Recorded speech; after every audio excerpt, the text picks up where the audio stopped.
Hi, இந்த வீடியோவில் நம்ம ரெண்டு சார்ட் பற்றி பார்க்க போகிறோம். First one Treemap and second one Sunburst. இப்போ நம்மக்கிட்ட ஹைரார்கிக்கல் டேட்டா இருக்குது அப்படின்னா அதை ப்ரெசென்ட் பண்ணுறதுக்கு நமக்கு பெஸ்ட்டாக இருக்கக்கூடிய சார்ட் அப்படின்னு பார்த்தீங்கன்னா இந்த Treemap அண்ட் Sunburst சார்ட் தான். ஸோ ரெண்டுத்துக்கும் இருக்க மெயின் டிஃப்ரென்ஸ் அப்படின்னு பார்த்தீங்கன்னா Treemap வந்து நம்மளுடைய டேட்டாவை வந்து ஒரு ரெக்டாங்குலர் ஃபார்மேட்டில் காட்டும். இதுவே Sunburst வந்து நம்மளுடைய டேட்டாவை ஒரு சர்க்குலர் ஃபார்மேட்டில், அதாவது ஒரு ரிங் ஃபார்மேட்டில் நமக்கு காட்டும். இப்போது Treemap சார்ட்னா என்ன, Sunburst சார்ட்னா என்ன, அதை எப்படி க்ரியேட் பண்ணலாம் அப்படின்றத இப்போ பார்க்கலாம்.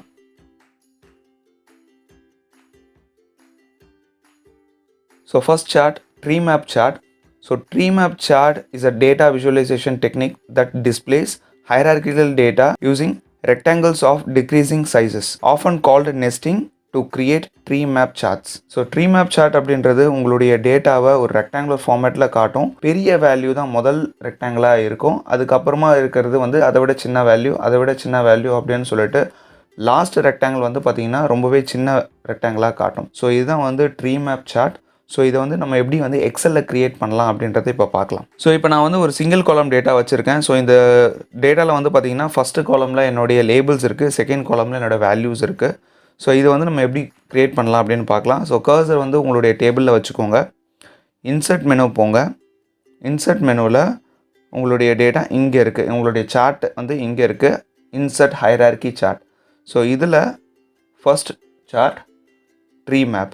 ஸோ இதில் என்ன தான் வந்து உங்களுடைய டேட்டா வந்து வேறு ஒரு ஆர்டரில் இருந்தாலும், இங்கே வந்து ப்ரூஸ் தான் ஃபஸ்ட்டு இருக்குது, கிளின் செகண்ட் இருக்குது அப்படின்னு இருந்தால் கூட உங்களுடைய சார்ட் வந்து ஆட்டோமேட்டிக்காகவே உங்களுடைய டேட்டாவை சார்ட் பண்ணிடும். எதை வச்சு சார்ட் பண்ணோம் அப்படின்னு பார்த்தீங்கன்னா உங்களுடைய சேல்ஸ் வேல்யூ வச்சு சார்ட் பண்ணிடும். ஸோ இருக்கிறதுலே பெரிய வேல்யூ யாருக்கு இருக்குது, இந்த ஸ்டார்க்கு தான் இருக்குது. ஸோ இந்த வேல்யூ தான் வந்து உங்களுக்கு ஃபஸ்ட்டு சார்ட்டாக வரும். ஸோ அதாவது ஒரு ரெக்டாங்கிளில் உங்களுடைய டேட்டாக்கு ஏற்ற மாதிரி அதோடைய பர்சன்டேஜ் அண்ட் ரேஷியோக்கு ஏற்ற மாதிரி உங்களுடைய டேட்டா வந்து இந்த மாதிரி ஸ்ப்ளிட் ஆகிடும். ஸோ பை டிஃபால்ட்டாக உங்களுடைய லேபிள்ஸ் தான் இங்கே டிஸ்பிளே ஆகும், உங்களுடைய வேல்யூஸ் வந்து இங்கே டிஸ்பிளே ஆகாது. ஸோ அதுக்கு வந்து நீங்கள் டேட்டா லேபிள்ஸில் போய்ட்டு மாடிஃபை பண்ணிக்கலாம். ஸோ வேல்யூஸ் அப்படின்றத நம்ம இங்கே செலக்ட் பண்ணோன்னா நம்மளுடைய கேட்டகரி நேமும் இங்கே வரும், அட் த சேம் டைம் வேல்யூஸும் இங்கே வரும். ஸோ இதுதான் வந்து ஒரு சிங்கிள் காலம் டேபிளை யூஸ் பண்ணி நம்ம க்ரியேட் பண்ணுற Treemap சார்ட். ஸோ இதுவே வந்து ஒரு மல்டிபிள் காலம் டேட்டாவாக இருந்துச்சுன்னா எப்படி நம்ம க்ரியேட் பண்ணலாம் அப்படின்றத பார்க்கலாம். ஸோ இங்கே நான் வந்து ரெண்டு காலம் டேட்டா வச்சுருக்கேன். அதாவது வந்து ஃபஸ்ட்டு காலமில் ரீஜன், அந்த ரீஜனில் எந்த ரெப் வந்து எவ்வளோ சேல்ஸ் பண்ணியிருக்காரு அப்படின்றத வந்து நான் இங்கே ஒரு டேபிளாக வச்சுருக்கேன். ஸோ இதை வந்து நான் வந்து ஒரு சார்ட்டாக க்ரியேட் பண்ணணும் அப்படின்னா நான் மறுபடியும் நம்மளுடைய கர்சரை வந்து இந்த டேபிளில் வச்சுக்கோங்க. இன்சர்ட் போங்க, hierarchy chart, Treemap chart. So இப்போ வந்து பார்த்திங்கன்னா இந்த டேட்டா வந்து ஒரு கிளியராகவே இல்லை. காரணம் என்னென்னா நம்மளுடைய டேட்டா வந்து ஒரு பர்டிகுலர் ஆர்டர்லேயே இல்லை. இது வந்து எப்படி எடுத்திருக்கு, இங்கே வெஸ்ட் கிளின்ட் அப்படின்னு இருக்குது, அதுக்கப்புறம் ஈஸ்ட் நட்டாஷா அப்படின்னு இருக்குது. ஸோ நம்மளுடைய டேட்டா எல்லாமே வந்து ஒரு மாதிரி ஒரு சார்ட் ஆகாத மாதிரி இருக்குது. ஸோ இப்போ எனக்கு வந்து ஒரு கிளியர் டேட்டா வேணும் அப்படின்னா நம்ம என்ன பண்ணிக்கலாம்னா இதோடைய ஃபஸ்ட் லேயர் இருக்கு இல்லையா, அதாவது இந்த ரீஜன் இருக்கு இல்லையா, இந்த காலமை வந்து ஒரு ஆர்டரில் சார்ட் பண்ணிக்கோங்க. அது அசெண்டிங் ஆர்டராகவும் இருக்கலாம், டிசெண்டிங் ஆர்டராகவும் இருக்கலாம். ஸோ நான் வந்து ஒரு அசெண்டிங் ஆர்டரில் சார்ட் பண்ணிக்கிறேன். ஸோ நான் சார்ட் பண்ணும்போது என்ன ஆகிடும்னா இந்த சென்ட்ரல் எல்லாமே வந்து தனியாகவே வந்து ஒரு குரூப்பாக மாறிடும். ஸோ இது ஃபுல்லாகவே வந்து சென்ட்ரல் ரீஜன். இப்போ ஸோ சென்ட்ரல் ரீஜனுக்குள்ளே நமக்கு ரெப்புக்கு ஏற்ற மாதிரி இந்த இடத்துல உங்களுக்கு ஸ்ப்ளிட் வந்துருச்சு. ஸோ இப்போ இதில் வந்து உங்களுக்கு சீரீஸ் வைஸ் வந்து பார்த்திங்கன்னா பெரிய லெவலில் உங்களுக்கு ஃபார்மேட்டிங் எதுவும் இல்லை. இந்த நேம்ஸ் இருக்குல்லையே, அதாவது சென்ட்ரல், இது இந்த ப்ளூ கலர் ஃபுல்லாகவே வந்து சென்ட்ரல் ரீஜனை குறிக்கிற ஒரு விஷயம். ஸோ இப்போ இந்த சென்ட்ரல் அப்படின்றது உங்களுக்கு எங்கே வேணும், ஸோ ஒரு ஓவர்லேப் ஆன மாதிரி வேணுமா, இல்லை பேனர் வச்ச மாதிரி வேணுமா. ஸோ பேனர் அப்படின்னா உங்களுக்கு தனியாக அதுக்குன்னு ஒரு ஹெட்டிங்க்காக ஒரு பிளேஸ் வந்துடும். ஸோ அந்த ஹெட்டிங்கில் இதெல்லாம் சென்ட்ரல் ரீஜன், இதெல்லாம் ஈஸ்ட் ரீஜன், இதெல்லாம் வெஸ்ட் ரீஜன் அப்படின்ற மாதிரி காட்டும். ஸோ இதுதான் வந்து நம்மளுடைய Treemap சார்ட்.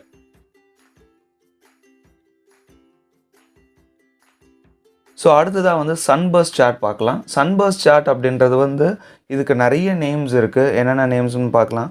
இப்போ ரிங் சார்ட்னு சொல்லலாம், இல்லைனா ஸ்டாக்டு பை சார்ட்னு சொல்லலாம், மல்டி லெவல் பை சார்ட்னு சொல்லலாம், இல்லைனா ரேடியல் ட்ரீமேப் அப்படின்னு சொல்லலாம். ஸோ இந்த மாதிரி நிறைய நேம்ஸ் வந்து இந்த சார்ட்டுக்கு இருக்குது. இந்த சார்ட் டக்குன்னு பார்க்குறதுக்கு ஒரு டோனட் சார்ட் மாதிரி தான் இருக்கும். ஆனால் வந்து இதில் வந்து பார்த்திங்கன்னா உங்களுடைய டேட்டா வந்து எப்படி இருக்குன்னா உங்களுடைய ஃபஸ்ட்டு ஹைரார்கி வந்து ஒரு இன்னர் ரிங்காகவும் அடுத்த லெவல் ஹைரார்கி வந்து உங்களுக்கு அவுட்டர் ரிங்காகவும் இருக்கும். சரிங்களா? ஸோ இந்த மாதிரி வந்து ஒரு சர்க்குலர் ஃபார்மேட்டில் உங்களுடைய ஹைரார்கியை நீங்கள் ப்ரெசென்ட் பண்ணணும் அப்படின்னு நினச்சிங்கன்னா சன்பர்ஸ்ட் சார்ட் யூஸ் பண்ணிக்கலாம். ஸோ இப்போ வந்து சன்பர்ஸ்ட் சார்ட்டை எப்படி வந்து எக்ஸலில் க்ரியேட் பண்ணலாம் அப்படின்றத பார்க்கலாம். ஸோ இங்கே நான் வந்து அதே டேபிள் தான் வச்சுருக்கேன். ஸோ ஃபஸ்ட்டு காலமில் வந்து நம்மளுடைய ரீஜன் இருக்குது அண்ட் செகண்ட் காலமில் நம்மளுடைய ரெப் இருக்குது. அதுக்கப்புறமா வந்து அந்த டோட்டல் சேல்ஸ் வேல்யூஸ் இருக்குது. ஸோ அகைன் வந்து இதுவுமே வந்து நீங்கள் க்ரியேட் பண்ணும்போது இந்த மாதிரி தான் இருக்கும்.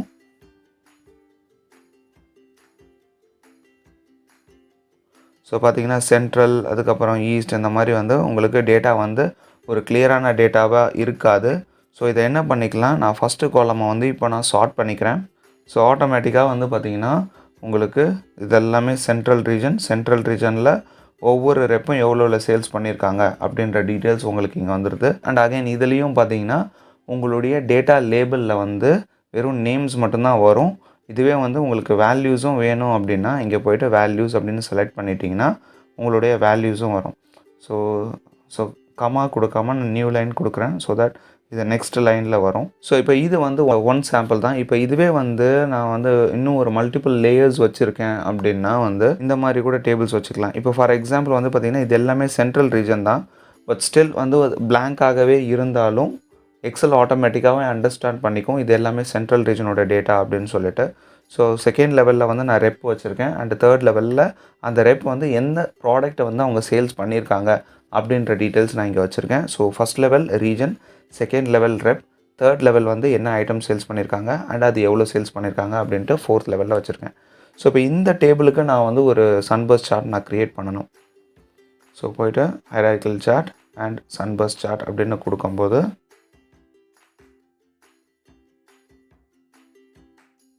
ஸோ இந்த மாதிரி நம்மளால் மல்டிபிள் லெவல்ஸ்க்கும் நம்ம சார்ட் க்ரியேட் பண்ண முடியும். ஸோ இதுதான் சன்பர்ஸ்ட் சார்ட். பட் சன்பர்ஸ்ட் சார்ட்டில் பெரிய லெவலில் வந்து சீரீஸ்க்கான ஆப்ஷன்ஸ் கிடையாது. நீங்கள் கலர்ஸ் சேஞ்ச் பண்ணுறது இது எல்லாமே வந்து நம்ம ப்ரீவியஸாக பார்த்த அதே ஆப்ஷன்ஸ் தான் நமக்கு இங்கேயும் யூஸ் ஆகும். இப்போ வந்து இந்த சன்பர்ஸ்ட் சார்ட் வந்து இந்த விஷுவலாக நல்லா இருக்கிறதுனால வந்து ஒரு சார்ட்டுக்காக மட்டும் இல்லாமல் இப்போ ஏதாவது ஒரு ப்ரெசன்டேஷன் பண்ணணும் அப்படின்னா கூட ப்ரெசன்டேஷனுக்கும் இது யூஸ் பண்ணுவாங்க. ஸோ உதாரணமாக வந்து பார்த்திங்கன்னா இங்கே வந்து ஒரு சில சாம்பிள்ஸ் வச்சுருக்கேன். ஸோ 4 குவாட்ரண்ட் ரூல், அதே மாதிரி real estate industry chain, so எந்தெந்த கண்ட்ரியில் வந்து எப்படிலாம் ஜாப்ஸ் இருக்குது அப்படின்றது, அதே மாதிரி வந்து மை கோல்ஸ் அப்படின்னு சொல்லிட்டு. ஸோ இந்த மாதிரியான விஷுவல்ஸ் கூட நீங்கள் க்ரியேட் பண்ணிக்கலாம். ஒரு சார்ட் மட்டும் கிடையாது, நீங்கள் கரெக்டான வேல்யூஸ் நீங்கள் கொடுக்குற பட்சத்தில் க்ரியேட்டிவான விஷுவல்ஸ் கூட நீங்கள் இதில் க்ரியேட் பண்ணிக்கலாம். ஸோ இதுதான் சன்பர்ஸ்ட் சார்ட். ஸோ நெக்ஸ்ட் வீடியோவில் இன்னும் யூஸ்ஃபுல்லான சார்ட்ஸ் பற்றி பார்க்கலாம். தேங்க்ஸ் ஃபார் வாட்சிங்.